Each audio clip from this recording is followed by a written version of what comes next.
Advocate doctor Emdad বলছি। আজকে হিন্দু আইনে বিয়ে সম্বন্ধে বলবো।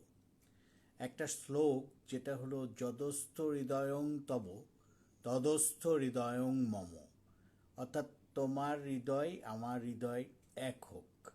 এই শ্লোকের উপরে ভিত্তি করেই হিন্দু আইনে বিয়ে বিষয়টা আসে।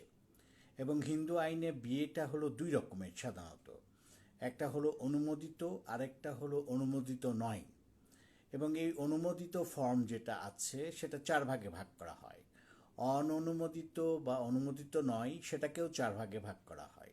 অনুমোদিতর মধ্যে এরকমটা পড়ে ব্রহ্ম, দৈব, অশ্ব, প্রজাপত্য।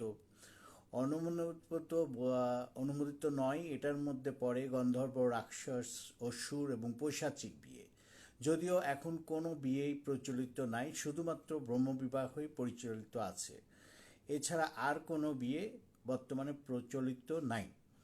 এইটাতে ব্রহ্মবিবাহে পিতামাতার সম্মতিতে সপ্তপদী এবং আদ্যাগ্নি এবং সাউদায়িকা, এই সব কিছু ইনগ্রেডিয়েন্টসগুলো বা উপাদানগুলো সব কিছু ঠিক রেখে ব্রহ্মবিবাহ এখন প্রচলিত আছে।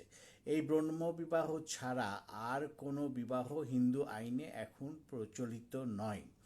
এই ব্রহ্মবিবাহই এখন চালু আছে এবং এভাবেই বিয়ে হয়।